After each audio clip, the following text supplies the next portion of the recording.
eks me olime vähe füüsiliselt paremad, et muud erilist vahet ma arvan, et ei olnudki. Kõik mängud tulid ju suhteliselt raskelt, et ma ei tea, ju selle pealt tuli. Võib-olla me oleme vähe süsteemsemalt trenni teinud, ega ma arvan, et selle pealt tuligi. Me ei olnud, ütleme, esimeseks mänguks ka halvasti valmis, lihtsalt ma arvan, et Kalev mängis ka päris hea seeria. Et nad mängisid hoopis paremini kui põhihooajal, nii et ma arvan, et me saime siit päris head mängud. Päris hea on Rakvere vastu minna.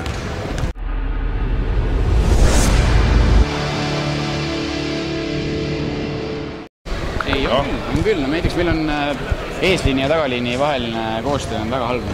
No mis väga halb? Selles mõttes, et kui pikk mees ja väikse vastu, siis peab kindlasti palli andma. Meil on raskelt sellega, nagu sa ise ka nägid.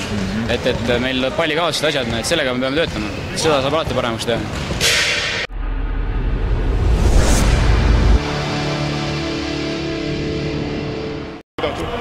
Ei no seal pandi sidemed külge, mis seal pannakse, et luuotsad olid nagu koos nii-öelda siis. Nende diagnoosi järgi, et siis ei, muidu on tarvis operatsioon teha vist. Kui on luuotsad lahti, kas seal nagu olid koos, et nende diagnoosi järgi siis. Ja siis, hästi koju, eks. Kes nüüd täna hommikul pildi üle vaatad? Ma käisin Rahu juures. Rahu juures, jah?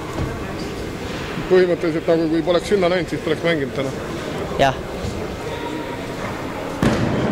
Et ematus oli suur. Tema siis ütles, et pole midagi häda või? Ei, no just, jah, vaatas üle selle, et tema ei näe seal murgi. Et on lihtsalt põrutus. Rakvere vastu oled jälle parimas hoos? No jah, ma arvan kindlasti.